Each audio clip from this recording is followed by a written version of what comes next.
It was as Tory party chairman Cecil Parkinson masterminded Mrs Thatcher's second election victory in 1983. He's always been one of her most loyal allies. Disgraced because of his affair with Secretary Sarah Keyes, it was 4 years before he returned to the cabinet in 1987 as Energy Secretary.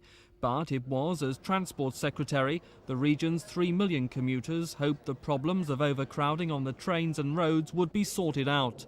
However, in the eyes of many he failed, partly because of battles with the Treasury over funding. Major road schemes have been scrapped, plans for new rail lines delayed, BR and London transport subsidies have been cut. On Monday at question time I suggested, in view of the fact that transport was to be given a higher priority by the candidates, shouldn't he resign now instead of being sacked on Wednesday? He's resigned, and I'm bound to say I'm rather pleased about it. I'm sure the passengers and the transport workers will be as well. But you've really got to change the policy, not the personality. He's actually been quite a good transport secretary, although he's only held the job for something like 16 months. He started to initiate a number of significant projects in London, the extension of the Jubilee line, the go-ahead for the Crossrail scheme. He's also won some very major battles with the Treasury in getting extra funding for trunk road schemes in London and refurbishment of stock and signalling on the railway lines as well.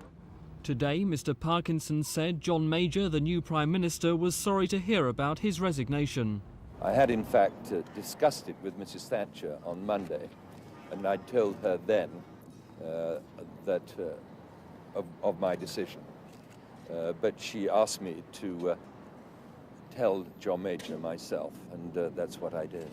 With overcrowding on the tubes and trains as bad as ever, London's road speeds down to just 12 miles an hour, the new Transport Secretary Malcolm Rifkin faces no easy job. This is Mike Pearce for Thames News.